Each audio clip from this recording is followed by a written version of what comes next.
Welcome back to Olympia classes guys. कैसे हैं आप लोग? बढ़िया। आई होप सब लोग आप घर पर होंगे, सुरक्षित होंगे, स्वस्थ होंगे।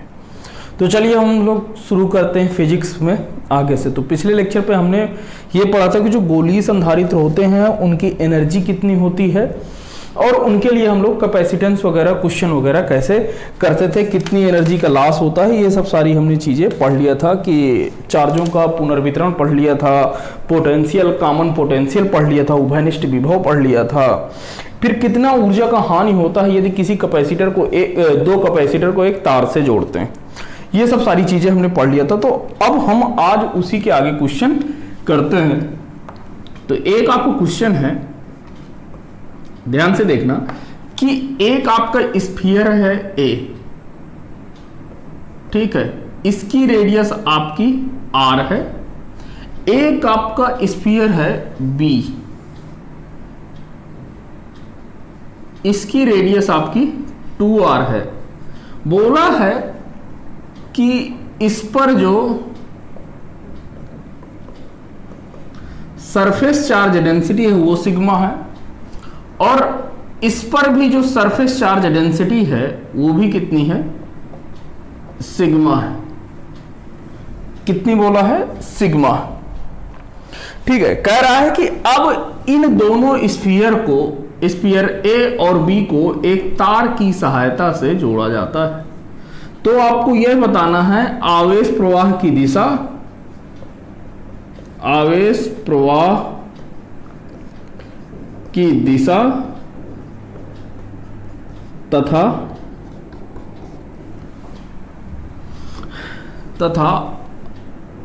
आवेशों का पुनर्वितरण बताना है, आवेशों का पुनर्वितरण, ये आपको बताना है। बताइए।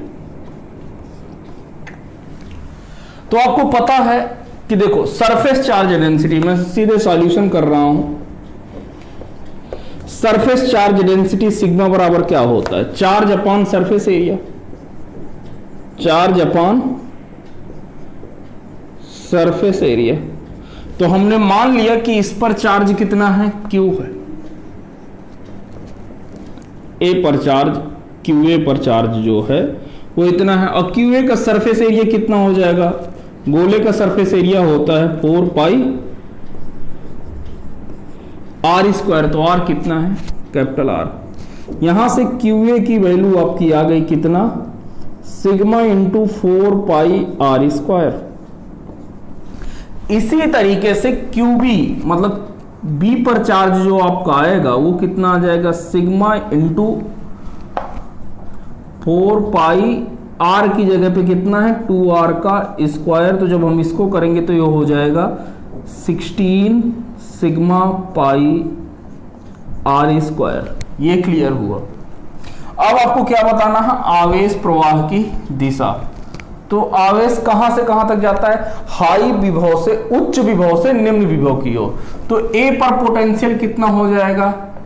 के क्यू अपॉन आर। ए पर चार्ज कितना है? तो वैल्यू आप पुट करेंगे कितना क्यू के जगह पे? तो ये के क्यू की जगह पे sigma 4 pi r square divided by r. Radius तो आर ही है, तो ये कितना हो जाएगा?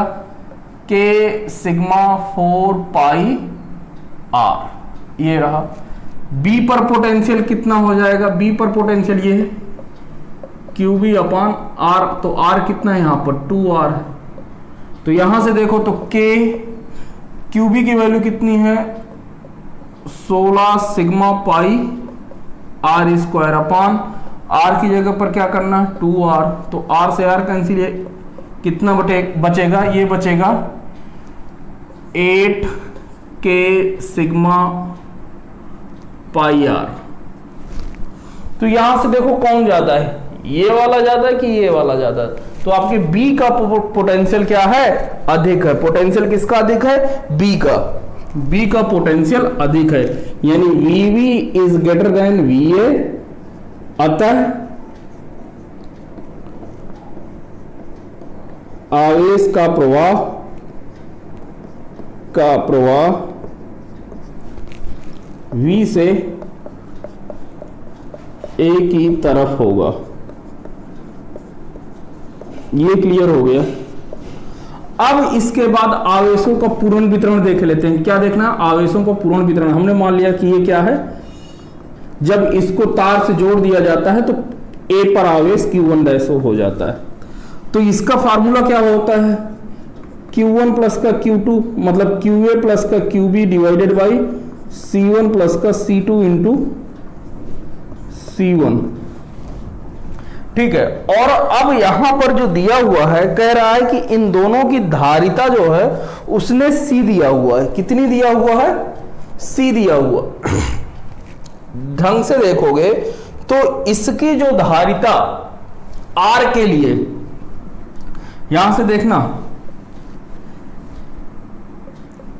एक की धारिता, गोले की धारिता कितनी होती है?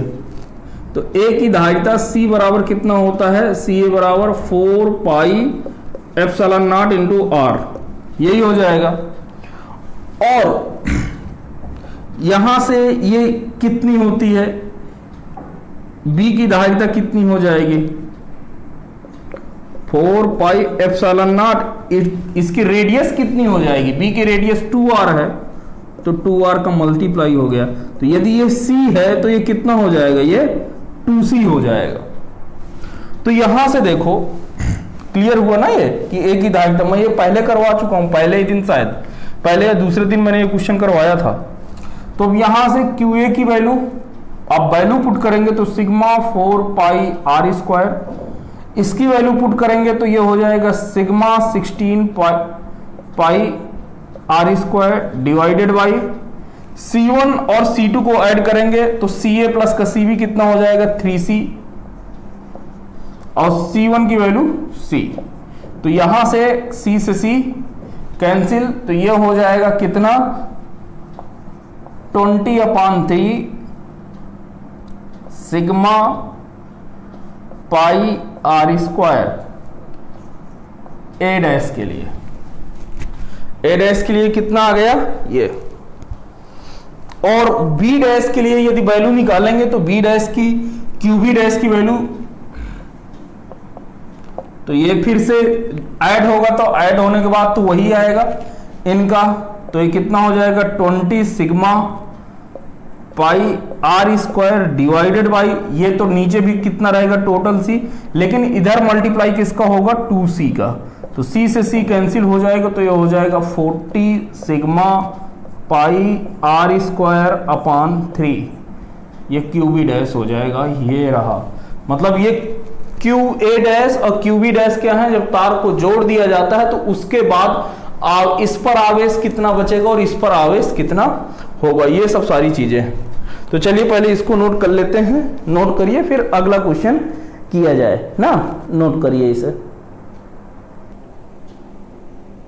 नोट हो गया? हटा दें? ठीक। तो चलिए भैया अगला क्वेश्चन करते हैं ना। अगला क्वेश्चन है कि आपके दो स्फीयर दिए हुए हैं। एक स्फीयर A, इसकी रेडियस R, बोला है कि इस पर आपका चार्ज कितना है? Q charge. ठीक है। दूसरा स्फीयर है B, इसकी भी रेडियस R है और इस पर भी Q चार्ज है। ठीक है। एक आपको तीसरा स्फीयर दिया हुआ, कह रहा है कि ये कैसा है? न्यूट्रल है और इस पर R है, तीसरा स्फीयर C। ठीक है। अब ये क्या कह रहा है कि स्फीयर C को, मतलब तीसरे गोले को लिखिएगा, यदि गोले C को सर्वप्रथम A से छुएं, A से जोड़ें तथा बाद में B के साथ जोड़ें। इसके बाद सी को अलग कर लिया जाता है, अलग कर लिया जाए तो यदि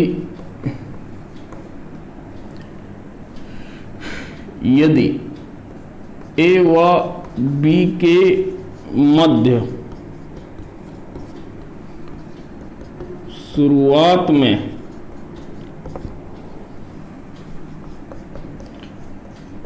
लगने वाला बल F बराबर के क्यू स्क्वायर अपॉन आर है हो तो C से अलग अलग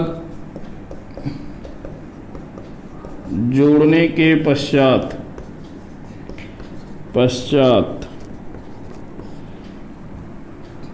A व B के मध्य कितना बल लगेगा। देखो क्या कह रहा है, क्वेश्चन समझो। क्वेश्चन में आपको 3 गोले दिए हुए हैं, एक गोला ए, एक गोला बी और एक गोला सी। पहले गोले पर जो आपका आवेश है, पहले गोले पर जो आवेश है मेरे भाई वो कितना है, क्यू है, रेडियस आर है। दूसरे गोले पर भी आवेश कितना है, क्यू है, रेडियस आर है। कह रहा है कि जो तीसरा गोला ना उस पर आवेश नहीं है और लेकिन जो तीसरा गोला है उसकी रेडियस कितनी है, आर। कह रहा है कि सबसे पहले हम सी गोले को लेकर ए से टच कराते हैं, मतलब ए के संपर्क में आता है, फिर उस जब संपर्क में आ जाता है उसके बाद उठा करके सी को बी से संपर्क कराते हैं। इसके बाद सी को अलग बी के साथ जोड़ते हैं और फिर जब बी के साथ जोड़ दिया, फिर जोड़ने के बाद फिर सी को क्या कर देते हैं, अलग कर देते हैं। तो यानी कि कुल मिला के यहां पर क्या होगा, आवेशों का पुनर्वितरण होगा, आवेशों का पुनर्वितरण होगा। तो देखो सॉल्यूशन करते हैं, कोई दिक्कत की बात नहीं है। क्या लिखेंगे, जब सी को ए से जोड़ा जाता है, जब सी को ए से जोड़ा जाता है तो ए पर चार्ज कितना हो जाएगा, क्यू ए डैश, मान लिया कि क्यू ए डैश हो गया, और ये कितना हो जाएगा, Q1 प्लस का QC, यही तो होगा टोटल चार्ज, QA प्लस का QC divided by C1 CA plus का CC इनटू ए के साथ जोड़ा जाता है तो ए के लिए निकालना है। अच्छा यहां पर सबकी रेडियस बराबर है तो C for A, C for B, C for C, ये सब के लिए क्या है, बराबर है 4 pi epsilon not into R, और ये बराबर है C के। ठीक है, तो अब यहां से जो आपका QA आएगा वो कितना आएगा, A के पास चार्ज है कितना Q, C के पास तो चार्ज ही नहीं है तो कोई बात नहीं, और ये सब क्या है, ये सब C के बराबर, तो एक C और 2 C जुड़ जाएंगे तो कितना हो जाएगा 2C इंटू C का मल्टीप्लाई, तो C से C कैंसिल, यानी कि QA डैश कितना हो जाएगा Q/2, दैट्स इट। फिर इसके बाद देखो, इसके बाद क्या कर रहे हैं कि जब C को B से जोड़ा जाता है, B से जोड़ा जाता है।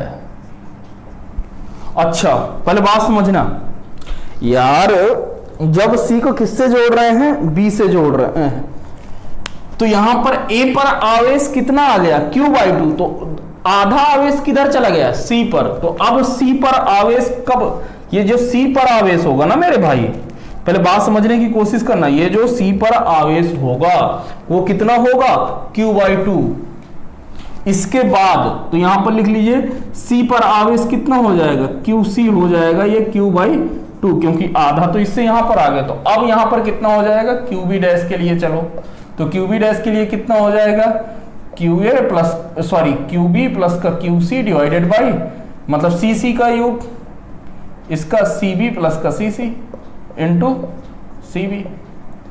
तो यहां से देखो तो QB कितना है ये आपको Q दिया हुआ है, ये कितना आया है Q/2, क्योंकि आधा चार्ज इस पर आ जाएगा, और ये यहां से 2C, और ये यहां से कितना हो जाएगा C, तो C से C कैंसिल हो जाएगा, तो ये हो जाएगा आपका 3Q/4, ये आपका आ जाएगा QB डैश। अब कह रहा है कि इसके बाद आपको आवेश इन पर बल बताना है, तो यहां पर लिखिएगा QA डैश तथा QB डैश के मध्य लगने वाला बल, लगने वाला बल कितना हो जाएगा, F बराबर K QA dash into QB dash divided by इन दोनों के बीच की दूरी r²। तो यहां से यदि ये कितना है, K QA की वैल्यू कितनी है, QA डैश की Q/2 इंटू ये कितना है 3Q/4 अपॉन r², तो ये F डैश कर लेता हूं ना, F डैश, तो F डैश कितना आ जाएगा, ये क्लियरली हो जाएगा K Q², और ये कितना हो जाएगा 3/8 r²। तो इसको मैं क्या लिख सकता हूं, F dash is equal to 3/8, और ये कितना हो जाएगा, ये यही तो लिखा हुआ है, ये सॉरी ये कितना है, इतना F है ये। तो देखिए क्वेश्चन में कुछ नहीं था, बस थोड़ा सा समझने वाली बुद्धि थी, तो आई होप आपको समझ में आ गया होगा। तो चलिए इसे पहले नोट कर लीजिए, फिर आगे बढ़ते हैं। तो अब आगे बढ़े भैया, चलिए हेडिंग डालिएगा। अब अगली हेडिंग है आपका गोलीय संधारित्र कंप्लीट हुआ। कौन सा संधारित्र, गोलीय संधारित्र आपका कंप्लीट हो गया। अब हम पढ़ेंगे पैरेलल प्लेट कैपेसिटर। तो हेडिंग डालिएगा पैरेलल प्लेट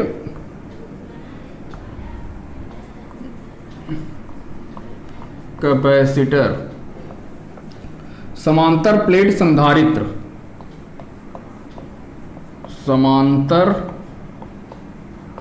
प्लेट संधारित्र। इसमें पहली चीज तो ये लिखिए कि हेडिंग डालिए कि हम सिंगल प्लेट कैपेसिटर कंडक्टर की जगह पर डबल प्लेट कंडक्टर सिस्टम क्यों प्रीफर करते हैं। तो लिखिएगा हम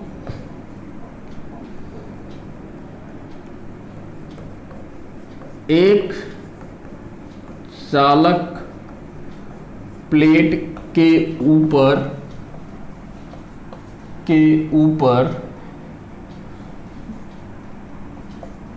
द्विचालक प्लेट संधारित्र क्यों के ऊपर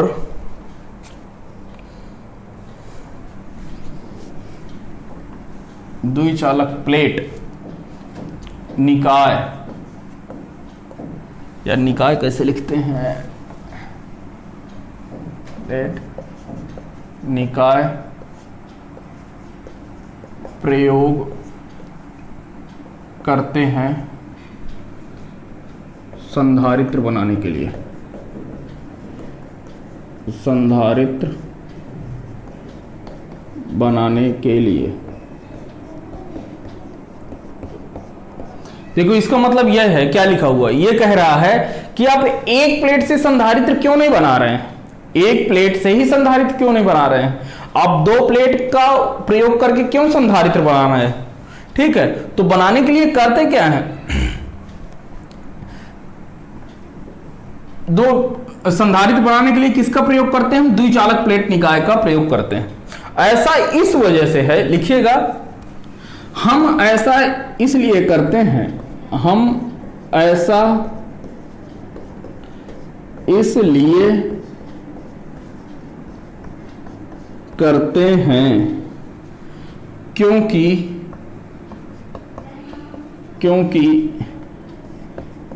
एकल चालक प्लेट प्लेट एक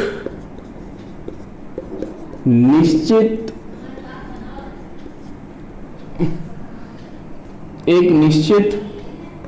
मान तक ही आवेशों को संचित करती है, क्योंकि कुछ समय बाद प्लेट के चारों तरफ फैली हुई वायु के कण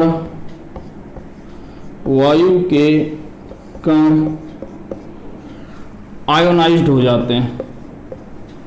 आयोनाइज्ड का मतलब उनमें डाइपोल बन जाता है। आयोनाइज्ड हो जाते हैं, जिससे इसका विभव बढ़ जाता है।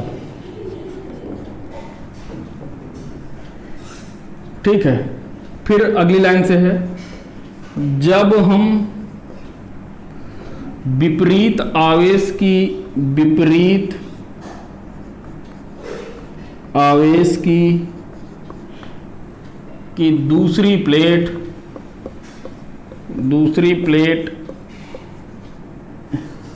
दूसरी प्लेट इसके बगल में रखते हैं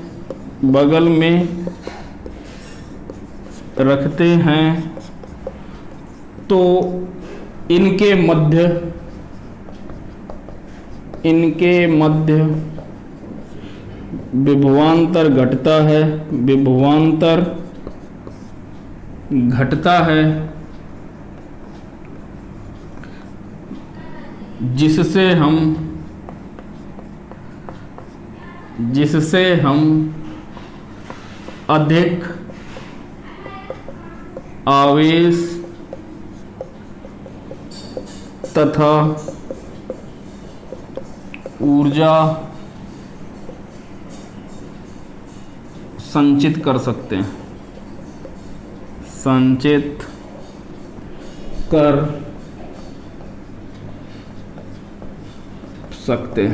बात समझ में आ गई? क्या लिखा हुआ है कि भैया पहले बात समझो, ये क्या कह रहा है? ये कह रहा है कि हम संधारित्र बनाने के लिए एक प्लेट का प्रयोग क्यों नहीं करते हैं, हम दो प्लेट सिस्टम का ही प्रयोग क्यों करते हैं? तो भैया जब हम एक प्लेट रखते हैं ना, सिंगल प्लेट रखते हैं, तो उसके चारों तरफ हवा है। क्या है? हवा है, वायु है, एयर है। तो होगा क्या है कि वायु के कण जो होंगे, वायु के कण क्या हो जाएंगे? उनका आयोनाइजेशन हो जाएगा। क्या हो जाएगा? आयोनाइजेशन। मतलब वायु के कण भी आपके एज ए डाइपोल किस तरह? विद्युत द्विध्रुव के रूप में हो जाएंगे। किसके रूप में हो जाएंगे? विद्युत द्विध्रुव के रूप में हो जाएंगे। तो होगा क्या है कि उनके बीच विभव क्या हो जाएगा? बढ़ जाएगा। विभवांतर क्या हो जाएगा? बढ़ जाएगा। और जब विभव बढ़ेगा तो फिर आप मतलब ज्यादा ऊर्जा एकत्रित कर नहीं सकते हैं। तो करेंगे क्या कि हम एक दूसरी प्लेट ले आते हैं और उसी के बगल में रख दें। जब दूसरी प्लेट लाते हैं तो पहली प्लेट और दूसरी प्लेट के मध्य में विभव क्या हो जाता है? घटने लगता है, विभवांतर घटने लगता है। तो जब विभव घटता है तो हम उतना ही ज्यादा चार्ज उसको और दे सकते हैं और उसने अधिक ऊर्जा दे सकते हैं। इस वजह से करते हैं। जैसे बात समझिएगा, जैसे मान के चलो कि ये आपकी क्या है? एक सिंगल प्लेट है। क्या है? ये एक सिंगल प्लेट है, इस पर पॉजिटिव चार्ज है, ठीक है। और इसके चारों तरफ क्या है? एयर मीडियम है। क्या है? एयर मीडियम है।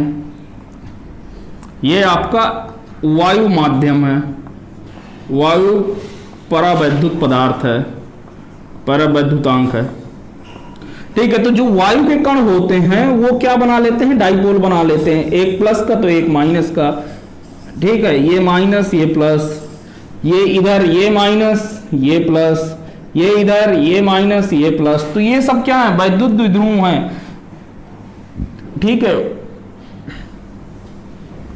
Ionised air molecule. तो अब इससे क्या होगा, इनके बीच का पोटेंशियल बढ़ जाएगा।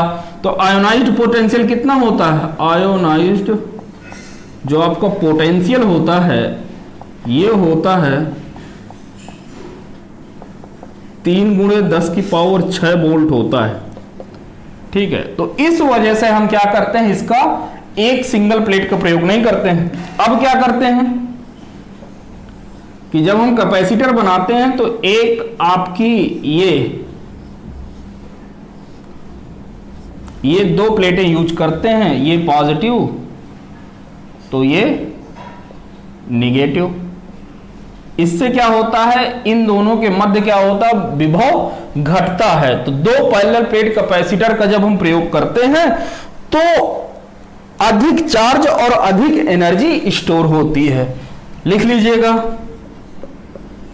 Store more charge and more energy. क्यों, क्योंकि इनके बीच में पोटेंशियल क्या हो जाता है, decrease. Potential difference decreases, potential decreases, potential क्या होता है, डिक्रीज कर जाता है। चलो पहले इसे छाप लो, फिर आगे बढ़ते हैं। चलिए, तो ये चीज समझ में आ गई होगी आई होप। अब हम इसकी परिभाषा लिखते हैं ना। परिभाषा क्या है, परिभाषा तो इसके लिए लिखेगा, जब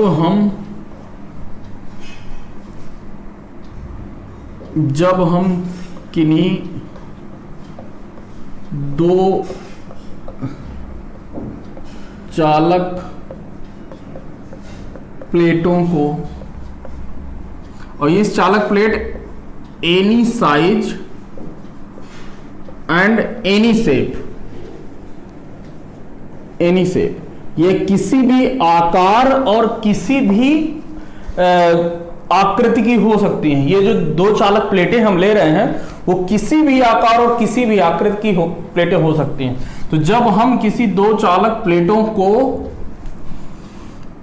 नॉन कंडक्टिंग मीडियम, परावैद्युतांक माध्यम में, 2 चालक प्लेटों को किसी परावैद्युतांक माध्यम में रखते हैं तो यह बना समायोजन समांतर प्लेट संधारित्र कहलाता है। समांतर प्लेट संधारित्र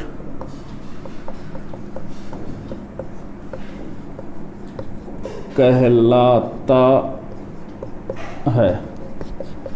ठीक है, इसके लिए जरूरी नहीं है वो किसी भी शेप एंड साइज की हो सकती है वो प्लेटें। ठीक है, तो जैसे मान लो ये पॉजिटिव प्लेट हो गई, तो इधर ये आपकी कैसी भी, लेकिन ये कैसी होनी चाहिए, समांतर होनी चाहिए। ये जो रखी रहे वो कैसी रहे, समांतर रखी रहे। इनके बीच में ये जो मटेरियल है ये क्या है, ये परावैद्युतांक माध्यम है। परावैद्युतांक माध्यम, एक तरीके से कह लीजिए non conducting material, conducting material, या कह लीजिए डाइलेक्ट्रिक।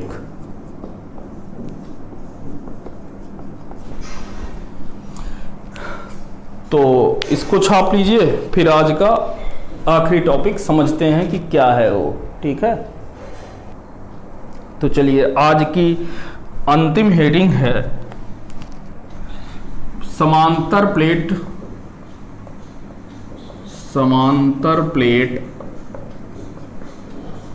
संधारित्र की धारिता। संधारित्र की धारिता ये रही। ठीक है, तो स्टेप 1 देखिए कैसे निकालते हैं, वो सब सारी चीजें हैं। ठीक है ना, वही आपको ध्यान देने की जरूरत है। तो ये रही आपकी एक प्लेट की थोड़ा सा मोटाई है, ऐसे मत कर दीजिए कि सर इसकी पास मोटाई नहीं है, मोटाई है थोड़ा सा, ये चीज़ आपके पास क्लियर होनी चाहिए कि इसकी मोटाई है। और ये इधर कैसा है, पॉजिटिव चार्ज प्लेट है। कैसी है, पॉजिटिव प्लेट। और इसी तरह एक आपकी ये रही दूसरी प्लेट,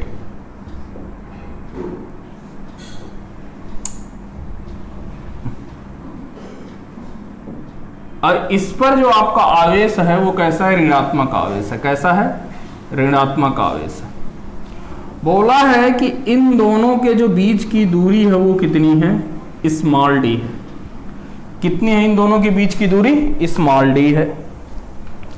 ये वाली प्लेट ए है और ये वाली प्लेट बी है, ठीक है। इनके बीच में क्या है कि एक आपकी बैटरी लगी हुई है, या जो भी कहना है कह लो, ये प्लस ये माइनस। इनके बीच में जो वोल्टेज डिफरेंस है वो कितना है, V है।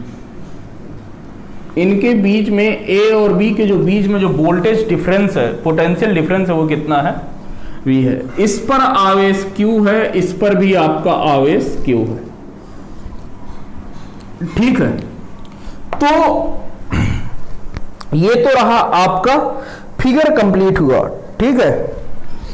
अब यहां से देखिए कि यदि मुझे A और B के बीच का विभव निकालना हो, स्टेप नंबर 2, तो सबसे पहले तो आप क्या बनाएंगे, फिगर बनाएंगे। फिर दूसरा स्टेप क्या है कि हमें A और B के बीच का पोटेंशियल चाहिए। तो VA माइनस का VB इज इक्वल टू, ये कितना होता है, यदि आप पोटेंशियल डिफरेंस तथा इलेक्ट्रिक फील्ड में, इन वैद्युत क्षेत्र तथा विभव में यदि आपको संबंध देखना हो तो ये क्या आता था, E into D R, E into displacement. जहां पर E क्या है, वैद्युत क्षेत्र है, dr क्या है, डिस्प्लेसमेंट है। तो यहां से देखो तो VA माइनस का VB तो आपको कितना दिया हुआ, V दिया हुआ है। कितना दिया हुआ है, V दिया हुआ है ना भाई, यही तो V है। VA माइनस का VB आपका कितना है, V है। इलेक्ट्रिक फील्ड, जब आपकी कोई प्लेट होती है, जब आपकी कोई प्लेट होती है और वो एक ऐसी होती है, मोटी होती है, कैसी होती है, मोटी होती है, तो उसके लिए जो आपकी इलेक्ट्रिक फील्ड आती है, उसके लिए जो आपकी इलेक्ट्रिक फील्ड आती है वो सिग्मा अपान एप्सिलॉन नॉट होता है। Sigma upon epsilon not. यहां पर सिग्मा क्या है, सिग्मा है आपका सिग्मा है आपका surface charge density, surface charge density. तो सिग्मा है आपका आवेश बटे क्षेत्रफल, ठीक है। ये मैं आपको सब सारी चीजें बता चुका हूं। और यदि केवल पतली प्लेट होती है तो कितना होता था, पतली प्लेट के लिए इलेक्ट्रिक फील्ड आती थी कितना, ये तो मोटी प्लेट के लिए है कि जब प्लेट की क्या हो, मोटाई हो आपके पास, ये तब के लिए है ये वाली। और जब पतली प्लेट हो तो ये आता था सिग्मा अपान 2 एप्सिलॉन नॉट। तो ये कौन सी प्लेट है, मोटी प्लेट है, कोई बात नहीं। तो यहां से ये कितना हो जाएगा, मैं अभी सिग्मा ही लिख रहा हूं, सिग्मा अपान एप्सिलॉन नॉट। तो सिग्मा क्या है, कांस्टेंट है, क्योंकि चार्ज अपान क्षेत्रफल, एरिया और क्षेत्रफल, ये आपका आवेश और क्षेत्रफल क्या है, कांस्टेंट है। dr, बीच की दूरी कितनी है, डिस्प्लेसमेंट d। तो ये आपका वोल्टेज आ गया, ठीक है। अब यहां से सिग्मा की यदि मैं बात करूं तो ये जो सिग्मा लिखा हुआ है, क्या लिखा हुआ है, सिग्मा। तो सिग्मा बराबर आपका यहां से देखो तो सिग्मा बराबर आपका यहां से कितना है, सिग्मा है आपका चार्ज Q, क्षेत्रफल मैंने मान लिया कि कितना है इसका, A है। इन दोनों प्लेटों का एरिया कितना है, A है। तो V is equal to sigma की जगह पर Q D upon A epsilon naught, ये आपका वोल्टेज आ गया। अब स्टेप नंबर 3 लेंगे, क्या लेंगे, स्टेप नंबर 3 क्या होता है, C is equal to capacitance बराबर क्या होता है, धारिता बराबर C is equal to Q by V, यही होता है। तो यहां से आपका Q तो Q लिख लिया, ये वोल्टेज की वैल्यू कितनी है, Q D upon A epsilon not, यही होगा। ध्यान से देख लो, ध्यान से देख लो, देख लिया। यहां से आपका Q से Q कैंसिल, ये कितना आ जाएगा, C is equal to clearly आ गया epsilon not into A divided by D। ये रहा। तो ये जो आपका ये जो एरिया है ना, एरिया ये है आपका छोटा क्षेत्रफल। मैंने बताया था ना कि ये आपका किसी भी प्लेट की किसी भी साइज की हो सकती हैं ना, तो किसी भी आकार की हो सकती हैं। तो इनमें से जिस प्लेट का क्षेत्रफल सबसे कम होगा, इन दोनों में से जिसका क्षेत्रफल सबसे कम होगा, वो वाला क्षेत्रफल यहां पर आएगा। तो हमें ऐसे निकालना है, तो ये आपको याद रखना है। इसके बाद हम लोग इस पर बेस्ड क्वेश्चन देखेंगे अगले लेक्चर में, ठीक है। तो परेशानी की कोई दिक्कत नहीं है। अगले चैप्टर में हम देखेंगे कि पैरेलल प्लेट का कॉम्बिनेशन कैसे बनता है, कॉम्बिनेशन कैसे करते हैं, कैसे जोड़ते हैं, या तो सीरीज में जोड़ेंगे या तो पैरेलल जोड़ेंगे, या तो सीरीज में जोड़ेंगे या तो पैरेलल जोड़ेंगे, ठीक है। तो मिलते हैं आपसे अगले लेक्चर पे। Thank you very much.